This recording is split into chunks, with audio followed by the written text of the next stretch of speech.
Tamasoma Jyotirgamaya Mrityorma Amritam Gamaya. Om Shanti Shanti Shanti. Om. May the Divine lead us from the unreal to the real, from darkness to light, from death to immortality. Om. Peace, peace, peace.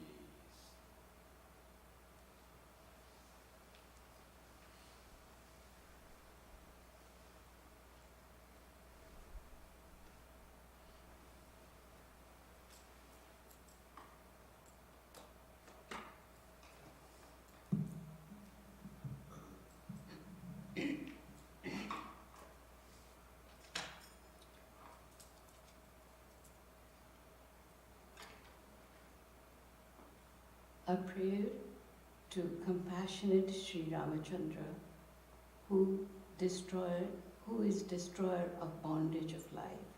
His eyes is like new lotus, face is like crimson lotus. His splendor is like boundless innumerable cupids. He is beautiful like blue cloud. I bow down to groom of Janaka's daughter, who is lustrous white lightning in his yellow garment. I bow down to sun like friend of poor, destroyer of demons, establisher of Raghu dynasty, pride of Kaushalya and Dasharatha. He is adorned with beautiful crown on his head, earrings, tilak on his forehead. He has long hands fit for a king, holding arrow, winner of battle with Khara and Dushana.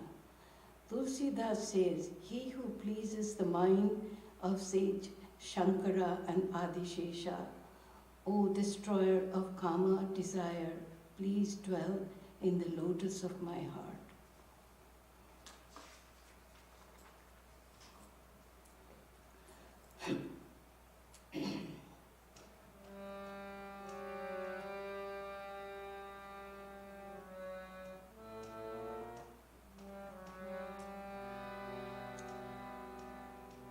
Shri Ramachandra Kripalu Bhajuman Harana Bhava Bhaya Darunam. Shri Ramachandra Kripalu Bhajuman Harana Bhava Bhaya Darunam. Nabhakanjalo Chana Kanja Mukhakar Kanja Pada Kanjarunam. Shri Ramachandra Kripalu Bhajuman Harana Bhava Bhaya Darunam.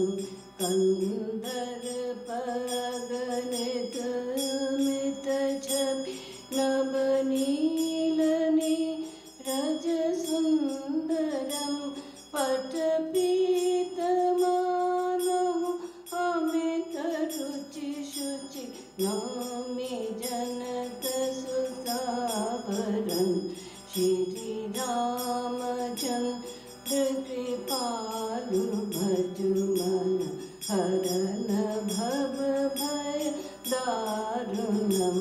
Bhajudina Bandhu Dinesha Danav Daitavam Nikandanan Raghunanda Ananda Kanda Koshala Chanda Dasharatha Nandanan. Shri Ramachandra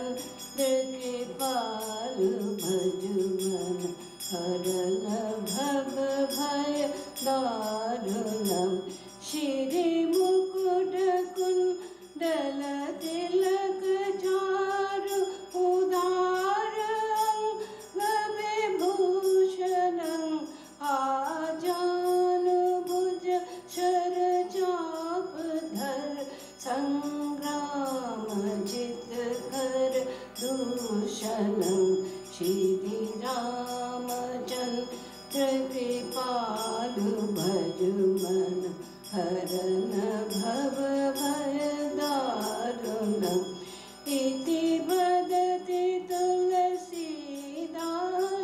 Shankar शेष मुनिवर रंजनं मम हृदय कुंज निवासे कुरुकामादिखल दल गंजनं श्री रामचंद्र कृपालु भज मन हरन भव भय दारुणम् नव कंज लोचन कंज मुख कर कंज पद कंजारुणम् Shri Ram Shri Ram.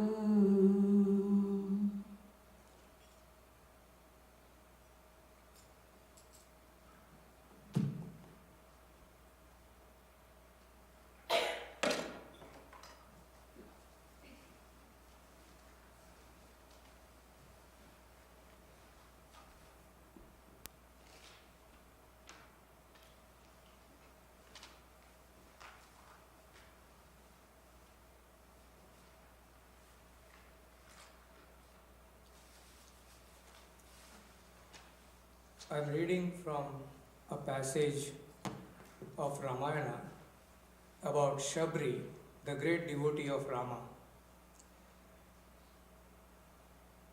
There was a young woman named Shabri who was the daughter of a hunter. She was not a great good-looking woman, but her heart was pure gold. Before the day of her wedding, she saw thousands of goats and sheep that her father had brought to sacrifice. She couldn't bear to see those animals being killed, so she ran away into the forest in the early morning to avoid the killing of those animals. She went to many teachers and asked them to take her as her disciple and teach her true wisdom, Brahmagnana. All the teachers rejected her because she was of a low caste and wasn't worthy to learn Brahmagnana. Sage Matanga welcomed her and took her as his disciple. The other disciples, they criticized him, called him fallen and impure. Sage Matanga told Shabri, "O my daughter, stay in the ashram, clean the place, take care of the chores, serve, it will do good to you." But the other rishis in the forest are not happy about you taking me as your guru. You have come to me seeking the greatest. I will give you the shelter. The sage was firm in his decision. She was living peacefully in the ashrama, doing her daily duties, taking cows to the pastures and so on. The other rishis, who were still ignorant, rejected Shabri's guru Matanga, calling him an impure one. One day, when Sage Matanga was very old, he called his disciple Shabri and said, "My daughter, I am leaving this body. Is there anything you want me to do for you?" Shabri prayed, "Lord, take me with you to the highest abode you are going. I cannot live without you." Sage Matanga said, "Dear, one day Lord Rama will come to see you. Until then, stay alive. After that, you can come to me." Shabri stayed alive in anticipation of Lord Rama. She would get up early morning every day, go to the forest to collect the berries to serve Lord Rama. She did not know when Rama would come. She would go to the forest and collect berries every day. In that manner, she spent many years. There was a beautiful and grand lake called Pampasar near her guru's ashram. Shabri, who was now old, went to the lake with her pot to collect water. A person from another hermitage saw this and thought, "This low-caste woman is making the water impure for our use." He threw a stone at her in anger. It hit her leg and a drop of blood fell into the lake. Immediately all the water in the lake became red with blood. Now the rishis had no water to drink or to use for sacred rites. They started chanting purification mantras, doing yajnas, but nothing happened. Then someone said, Lord Rama has come. He is wandering in this forest. He may be able to help us. Let us go to him and pray him to purify this lake. Rama came upon their request to the Pampasar. It was red everywhere. Rishis were all standing around him. Rama asked, What can I do for you? Lord, touch your feet. This lake water will turn back into its original stage, said the rishis. Ram walked into the lake, but the water still remained red with blood. Rama asked them the reason. One of the rishis said, There was a sage Matanga living here.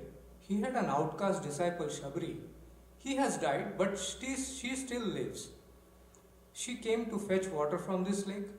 A person threw a stone at her, it injured her, and a drop of her blood fell into this lake. It turned all the water into blood. Rama, on hearing the name of Shabri, placed both of his hands on his heart and said, O Rishis, that was not Shabri's blood, that was the blood from my heart. I cannot clean this.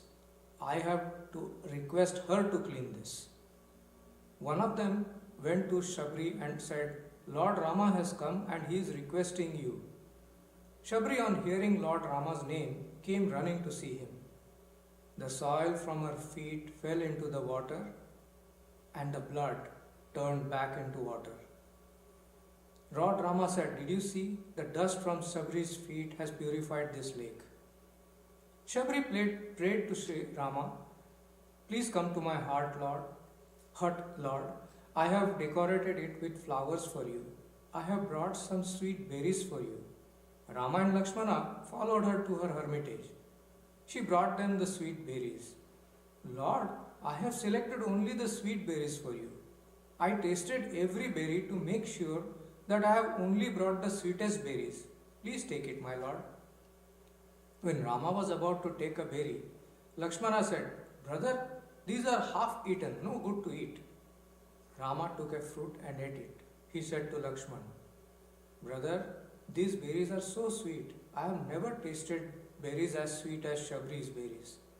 Whomsoever offers a fruit, a leaf, a flower or water with love, I take it with great joy. Rama was touched by her love and asked her for any boon. Shabri prayed only for pure devotion to Sri Rama. Rama blessed her and delivered the Navavidha Bhakti, ninefold devotion, to Shabri.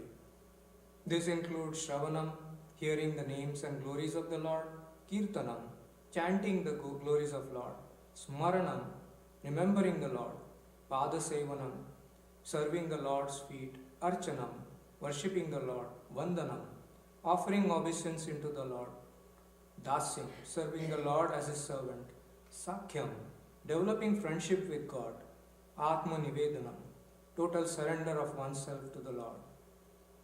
After this darshan of Rama, Shabri left her body and entered the eternal abode of Sri Rama.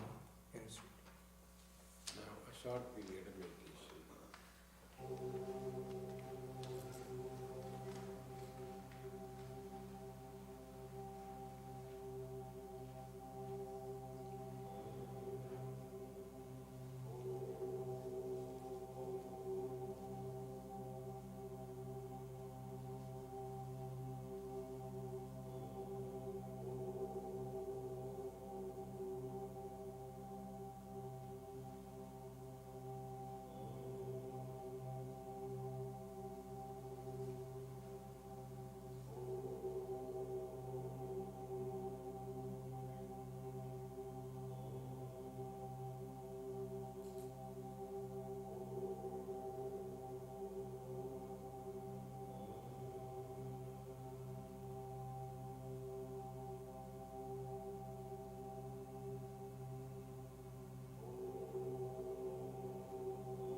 Good morning, friends. Today's topic is teachings from Ramayana. We had a Ramanavami celebration 2 days ago on 30th of March, and I thought it right time to remember the Ramayana and Rama. How the Ramayana, the great epic, has so much importance and influence in Indian civilization. And what in present time can we take from Ramayana for our lives? What is the great teaching? There is a story that Rama was the prince, son of a king, who was to be coronated, and then the fate changed, had to go to forest, or he chose to go to forest. And Sita, his wife, was abducted, and in search of hers, he went to the demon Ravana and killed the Ravana and brought back Sita.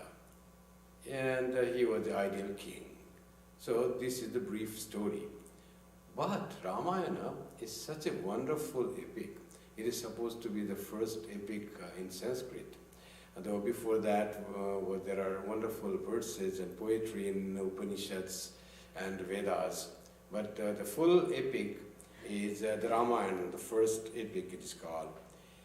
So wonderfully described the characters who influence us. Ramayana is not just a mythology or a story or an epic, or not even simply a history. It is the magnum opus of the values of Indian civilization. It is a great book of learning of life. How should we live? Why should we live? The hero of Ramayana is Rama. The ideal of the Indian civilization is expressed in all the characters of Ramayana. Sita, the consort of Rama, is the example of ideal womanhood. Bharata and Lakshmana, the ideal siblings of Rama, Mahavira Hanuman, an ideal devotee of God. Says Swami Vivekananda, you have to make Mahavira your ideal. See how at the command of Ramachandra, he crossed the ocean. He had no care for his life or death. He was a perfect master of his senses and wonderfully sagacious. You have now to build your life on this great ideal of personal service.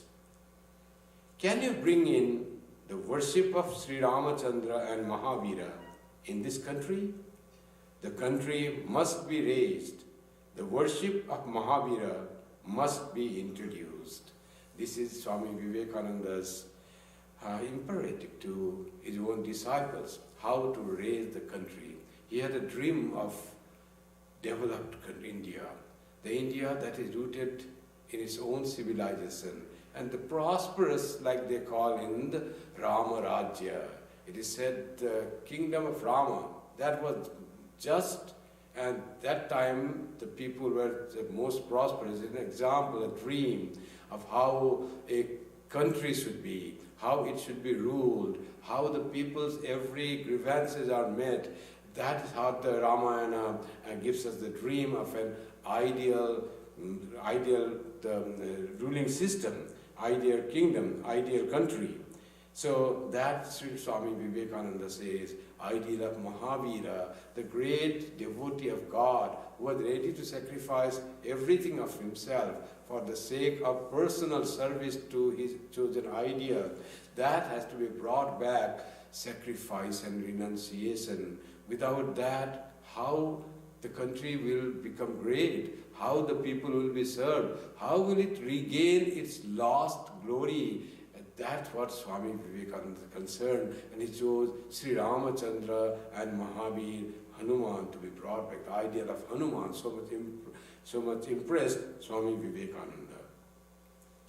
What teachings, we all know the story of Ramayana. Once when Mataji came here and from Delhi, great learned nun, she belonged to Sarada Mission, Ramakrishna Sarada Mission and Sarada Math. She was asked by the parents of students, how can we inculcate our culture and our ethos and values in our children who are growing here in a different land with different culture.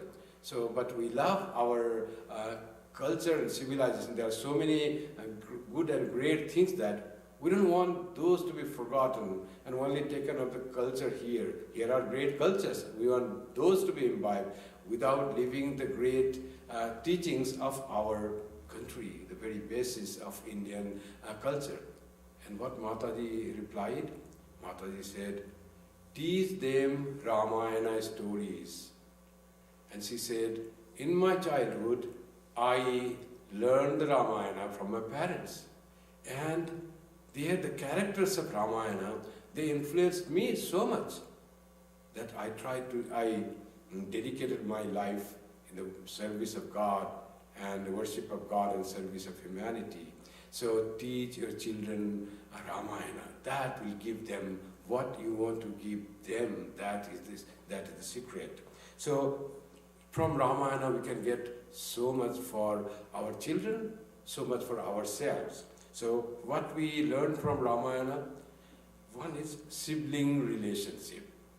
In our life, how much we find that there is so much of friction and conflict between siblings, between brother and sister, between brothers and brothers, between sisters and sisters, because of petty egotism, very little minor things, little property, and even so sad to say that brother and sister left their country in Asia, South Asia, have come to Canada, they live here, something might be lying there, and they will fight for that house or whatever is there. And so much so, and they will not talk to each other. Both of them live here, the real sisters and brothers. So saddening it happens because of ego and petty greediness or something. But we get from Ramayana what love these four brothers has for each other. When Rama was to go to forest, Lakshmana said, I cannot remain without you, I will go with you. And Bharata was given the kingdom, all that had happened, and Rama gave up, and his mother had asked for that, Kaikeyi. And Bharata came from his maternal uncle's place, and it was all arranged that he would be coronated. Elder brother Rama was had to go to forest for 14 years. And then Bharata refused to be a king. It was unfairly done trick to make him king. And not only that unfair trick, but his love for Rama as the ideal person was so great. The love between siblings was so great. He refused to accept to be the king of that great kingdom of Ayodhya. It was not a small kingdom. It was a great kingdom of a Chakravarti king. Dasaratha had owned so much of other smaller kings and made a big empire. And Bharata said, no, I want Rama to be back. And he was so unhappy and disgusted with his own mother, Kaikeyi, that how could you ask for such thing? And he went back to the forest to bring back Rama and say, and then Kaikeyi also went, she understood her own folly, her own mistake, because Kaikeyi was a very nice lady, very loving person. She loved Rama more than Rama, who her stepson, more than her own son Bharata. That was all he grew with, she grew like that.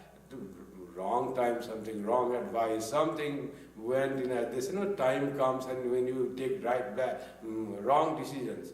And she went into asking to Dasaratha, if you have to give 2 boons. Dasaratha said, long back those boons. She had even forgotten. There was one ill advisor called Manthara, her own maid. She was like that. It happened. There are good people and bad people. But Kaikeyi was a wise person, very loving, very intelligent. But in the bad time, she listen to this Kaikeyi is saying. Say, ask, you have two boons that Dasaratha had given, what two things he will give. And what two boons? You asked in one boon that Bharata should be the king, and another boon you asked that Rama should go to forest for 14 years. So, like that, and Kaikeyi went to Dasaratha and asked this boon. Without such a person, as they say in Chandi, Durga Saptasati, that even the wise person's brain becomes clouded by the power of Mahamaya. This is the perfect example of Kaikeyi asking such boon. So, even that happens. But love of Bharata for his brother Rama was so much. He went to forest and says, come back. Rama said, no, I have to keep the words of my father. My father is now dead. But I will have to keep. He had given words to his Kaikeyi, one of his wives, and that has to be kept. Maybe I will die in that, but I will have to keep the words of my father. That was and he said, Raghukula Riti Sada Chali Ai, Prana Jai Baru Bachana Na Jai. This has been our lineage, tradition from great King Raghu, if our ancestor, it has been there. Whatever word we give, word is kept even at the cost of giving life. It is our tradition, I will not let it go. So Bharata said, if you are not agreeing to that, I will wait for you till you return after 14 years. And I will rule the country in your name. You will be the ruler. Give me your sandals, wooden sandals, I'll put that on the throne. I will rule on your behalf as your servant. That was the love between siblings. So they could conquer greed of even a kingdom. And we fight over petty, few $100,000 or even less than that money. So this is a great takeaway from Ramayana. How much we should love and ignore the greed, conquer the greed.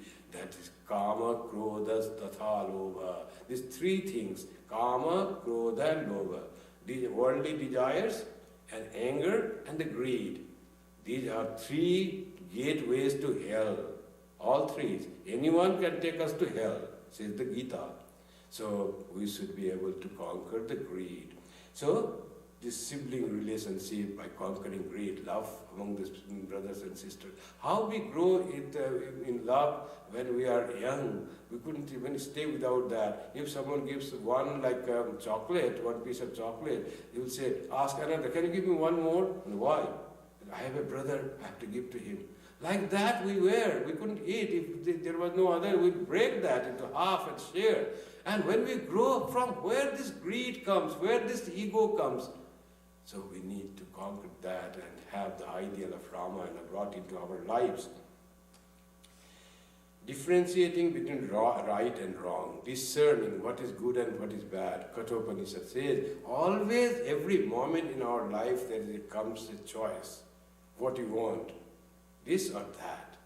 So, Shreyascha Preyascha Manushyametat Tausam Parikta Vibhinakti Dhira. So always Shreya and prayer. Often these two things come. One of them is glittering gold, nice, very pleasurable. Another is good, healthy, good for our life. Often the Upanishad says, those who are dull-headed, they go for the one that is pleasant. Those who are wise, they can renounce the pleasant and opt for good. So every moment it comes in our life. So Ramayana teaches we should always discern between what is right and what is wrong. That's what Kaikeyi in the weak moment of her time could not do. And so much of suffering happened in the life of her own dear Rama, was dear to her more than even Bharata. She could inflict such a punishment as to send him to forest for 14 years. So we should be always very alert. We often sometimes this advises. I was once going in a car and somehow another vehicle hit me. And it hit me twice, and I was in the red light and sign on the road. And car was pressed, it became unusable, it had to be written off, and one this tow-away company immediately came. And we went to his truck, and it was cold, it was comfortable. And the truck person says, how do you feel? You were being pushed by the great one truck. I said, no, fine, we have nothing, no problem. Oh, you may not have problem now, but it may come later on. Do you consider suing the person who hit you? I said, no, not suing. You see how this advice comes.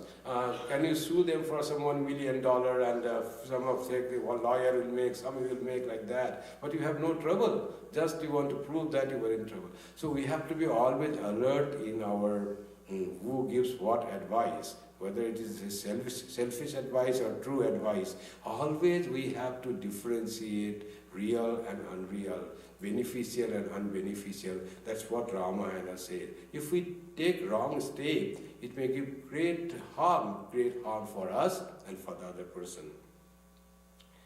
The value of a promise that I was saying, that was the great thing of the Ramayana. So, prana jai varu, vachana na jai. So, life may go, but word will not go. That was done by Rama. And that is done by all great people. When word is given, it should be done. How Sri Ramakrishna did the same thing. Once he said to one of his devotee that I will visit your place today. And in the case of conversation, the whole day work, he forgot to visit there, though he had given word that I will go to your place today. At night, suddenly he remembered, oh, I have to go to that place in the nearby, in the same village, but a little far away, like 10 minutes of walk. And then he says, I should go. It's already night, late night. And he called his attendant, Hridaya, come. What, uncle, where do we have to do? What do we have to do? We have to go to that house. And this night, when all are asleep and you want to go, they will not be there. You want to wake them up at night? He said, no, but I had given words that I will go. I have to go.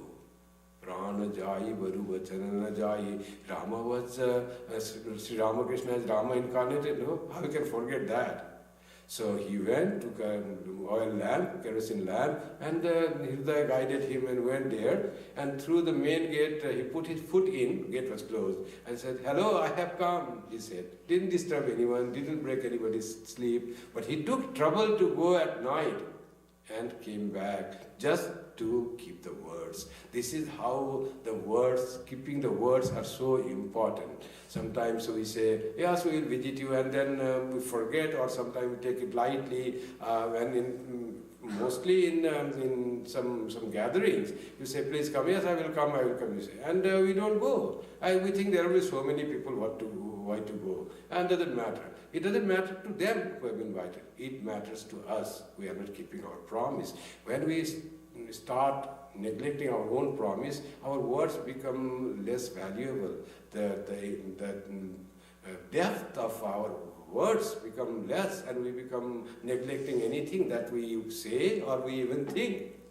That's how our character becomes loosened with that. So keeping the words of the promise, that is a great teaching of Ramayana that we should learn and try to keep that.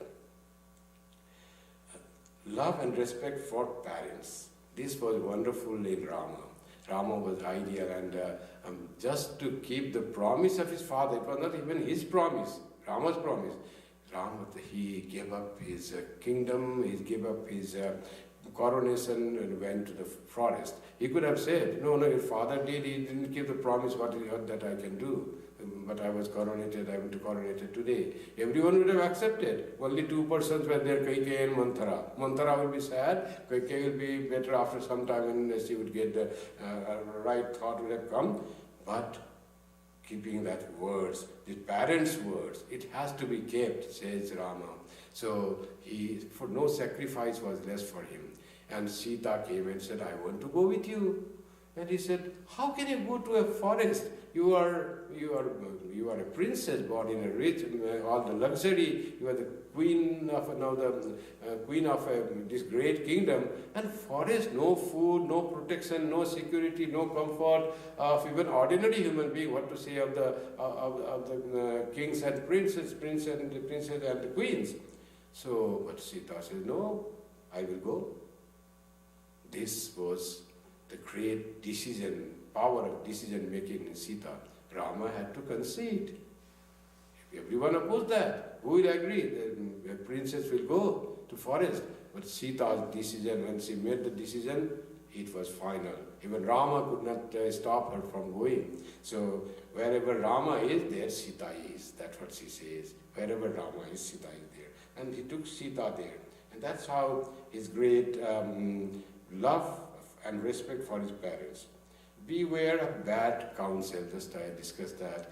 Sometimes we may get bad advice, bad counsel. We have to have always this alert intellect, alert mind, whether this is good or bad. Always this discernment in every moment of life is very important.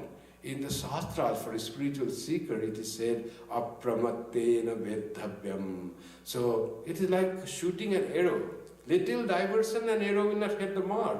So apramattena vedhavyam. Shoot the arrow with full concentration, full attention. In India, there are right in Hindi about the traffic, when people are driving on the traffic, on the highways. It's savadhani hati, durghatana ghati. When you lose your attention, accident will follow. So like that, when we lose our attention on the things, then there will be ill advice will work. Then we will be doing something wrong that we would have not done. Then we curse ourselves. What happened? Why did you do? What happened? Why some karma was bad? Nothing was bad. You were inattentive. You were not able to discern at the time what is right and what is wrong. You fell on the wrong thing. It was your own making. So one need to be alert at all the time for ill advice. The ill advice is not always mantra has to come from outside.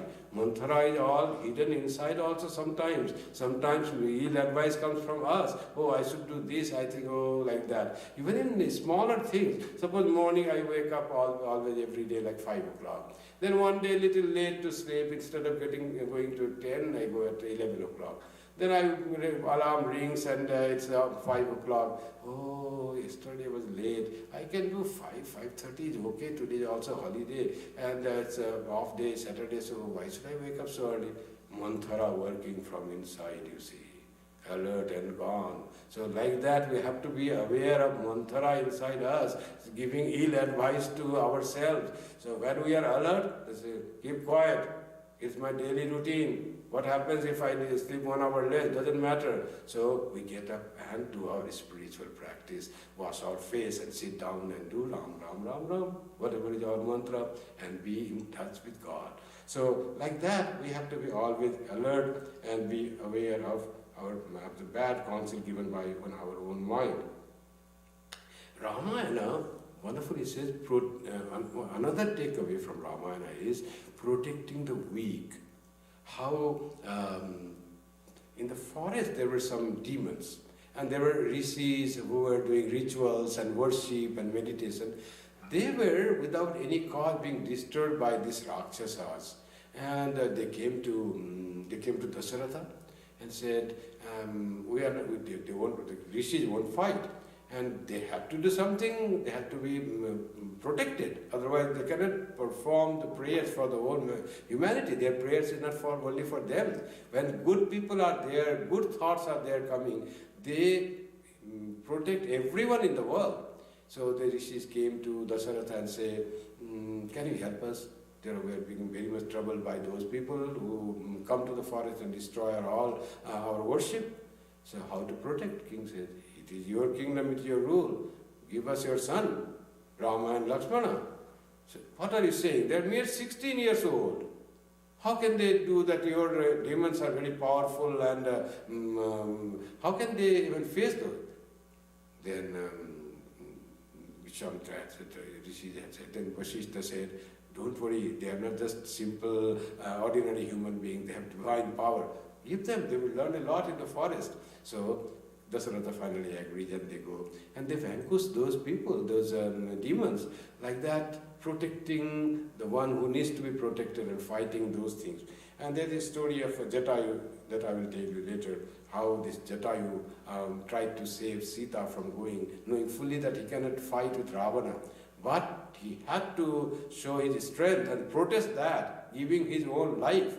So and how this Rama did that. Even one Sugriva was he was ousted from his own rightful kingdom by his elder brother Bali, and then Rama gave protection and help to Sugriva to regain his lost kingdom, lost right. So always God does for the rightful person, he always protects, as we see in the Gita, in the Mahabharata, how these Pandavas were always protected by Krishna. May not be through, as Rama did, through by killing Bali or by use of weapons, by giving them strength, message, by making them inspiration, giving them inspiration. Krishna always was with Pandavas, and Pandavas finally won. So like that, Rama was always towards the weaker side, to always help the weaker one.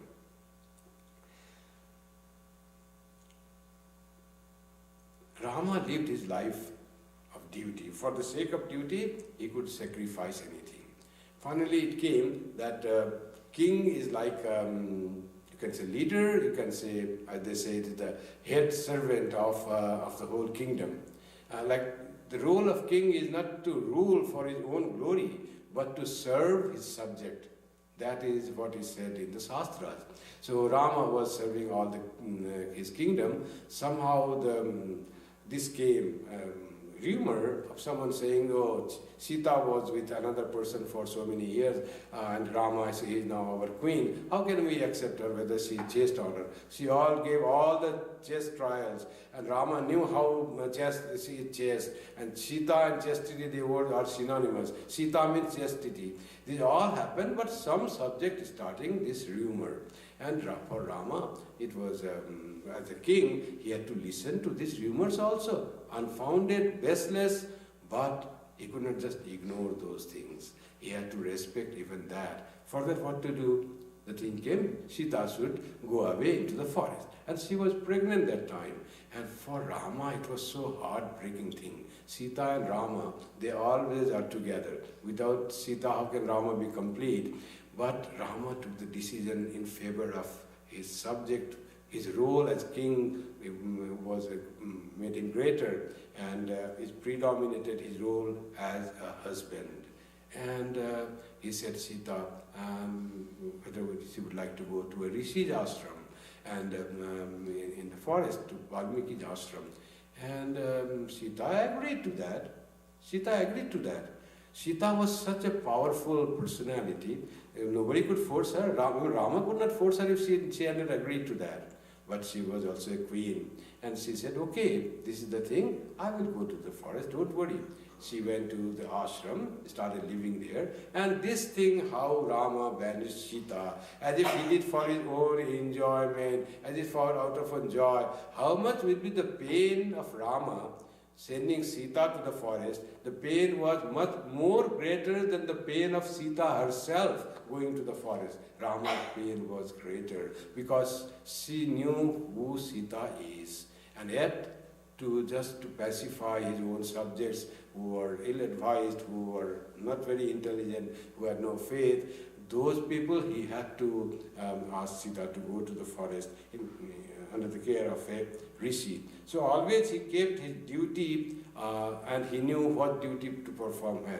Like there is one monk who has become chief minister, like the administrator of a state in India. And if we see how can monk become a chief minister, now two roles, whether he is a monk or the chief administrator of the state. So now he has to choose that. So monk is all kind and doing no harm to any people, and the administrator, the ruler, has to punish the lawbreakers, punish the ruffians. So what role should you play? So naturally, when you assume the role of a ruler, you have to follow that. So when you are not in that chair, you become a monk. You remain that. So here also Rama as the king, he followed the duty of a king over the duty of a husband. And Sita was requested to go to forest. So that's how it is described, that, which is very not accepted by many, that how a husband can send his pregnant wife to the forest just on the basis of someone said something, untruth, some rumors. So Rama was the king, he knows better how to run the kingdom than we ordinary human beings know. So this we see as the relationship between husband and wife, but Rama knows the relationship between the king and his subject as well, and he have to perform those roles. Chastity of a married couple, that one we see how the love between Rama and Sita was. Sita was abducted to the golden kingdom of Lanka, and so much of greed was given. She didn't move an iota.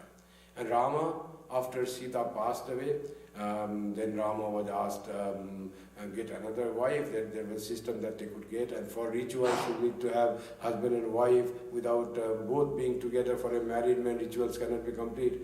And you have to have a wife if your wife is not there. He said, no, one wife. Eka Patni Brata Rama. That's one great thing of Rama that is said. It's very unusual, uncommon in the among the kings in those times, in Treta Yuga. But Rama stood to that. He listened everything of his subject, but this time he protested. He didn't listen to the kingdom first and the last time. No marrying. Sita is my wife, none else. And for that he said, build some golden statue of Sita. She will be like me, beside me, and I'll perform the ritual with that, but not marry. That chastity of a married couple is wonderful to see in the life of Rama and Sita in Ramayana that we do.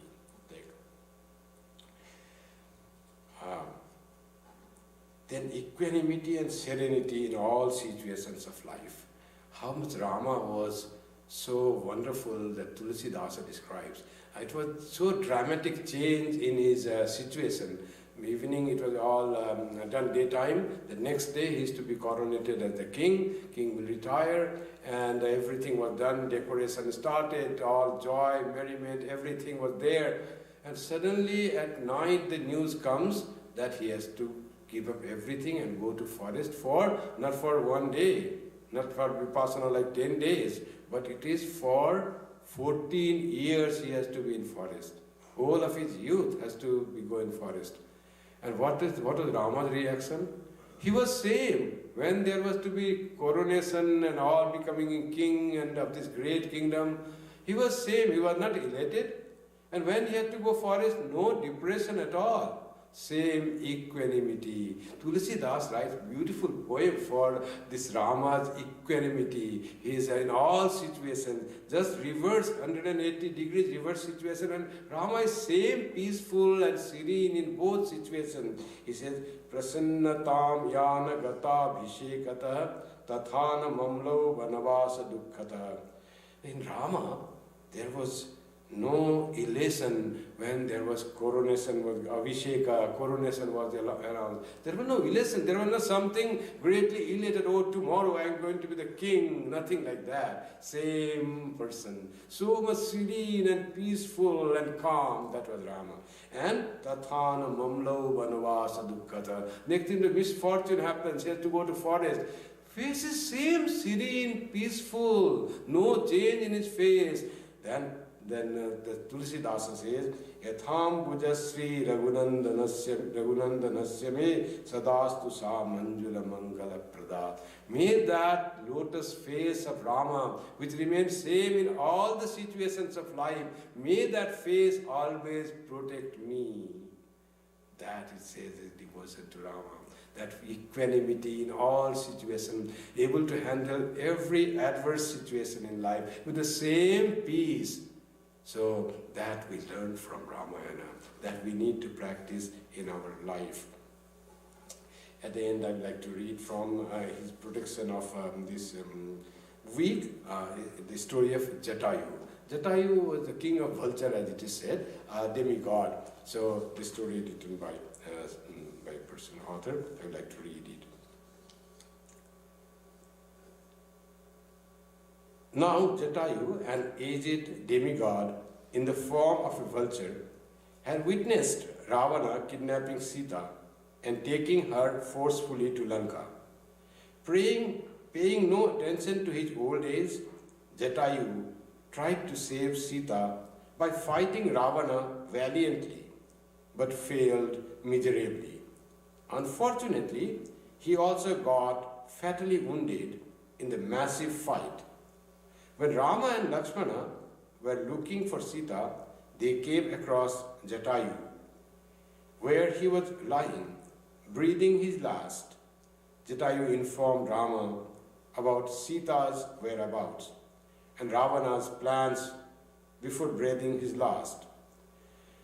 Moved to tears by the courage and valor of the aged Jatayu, Rama performed the last rites as though Jatayu was his father. This teaches our child that they must always stand up for the weak. The fact that Jatayu was so old and still tried to take on the powerful Ravana single-handedly teaches our children to be courageous and be unafraid to take on any challenge that comes along the way and accomplish it to the best of ability, thus keeping so many invaluable ideals in mind that can be easily taught to our children.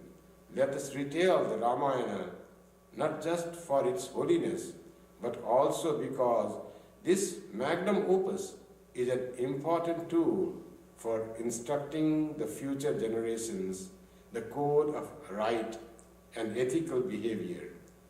The Ramayana will enrich their lives and help us mold our children to be the leaders of tomorrow, imbibed with long-lasting culture and traditions of our land. So this was what we learned from the teachings of Ramayana and what is our takeout. We all know the story of Rama and the influence of Rama in Ramakrishna Vivekananda, this culture is great. Sri Ramakrishna's tutelary deity in his household was Raghuvir, that is Sri Rama. His father was, Ishta was Rama, his father's Ishta. Later on, Sri Ramakrishna grew up with the worship of Raghuvir. Later on, he started worshipping Mother Kali in Dakshineshwar. But when it came to give initiation to Swami Vivekananda, he didn't give initiation in Kali mantra. He initiated in Rama mantra. He gave the Rama mantra to Swami Vivekananda. So in that state of spiritual, that height of Sri Ramakrishna or Swami Vivekananda, Rama and Kali are synonymous. There is no difference between Rama and Kali and Krishna and Narayana and Jesus. All are the name of one God, different names. The same power, same purity, same holiness is there. But the name was given was Rama. And Swamiji was so excited after getting that initiation in the name of Rama. He circled this production of the Kashipur garden house where Sri Ramakrishna was being treated towards his end. Many times he just encircled that saying Rama, Rama, Rama like that. Swami Vivekananda was also very fond of Rama and Hanuman in his childhood. Someone said, oh, Hanuman can be found in the banana grove. In whole night he was in the banana grove waiting, maybe Hanuman will come and I'll find him. Like that was Swamiji's love for Hanuman, which expressed later on that everyone's ideal should be Hanuman, his love for chosen ideal, his sacrifice of his personal comforts, and his chastity in his life, that full devotion and dedication, full focus on Rama. He did, Hanumanji had no other thought other than Rama. In one of beautiful verses it is said, I don't know what day and date it is. To me, I remember only Rama. No date, month and date I know. I remember only Rama. So Swami Vivekananda wanted that ideal of devotion to personal God to be inculcated by his followers, by the followers of Sri Ramakrishna. So Ramayana and Ramachandra, the story of Ramayana, has a great thing to learn from it, and especially for us, the followers of Ramakrishna Vivekananda ideal. With these words, I would like to conclude today's talk. Thank you very much.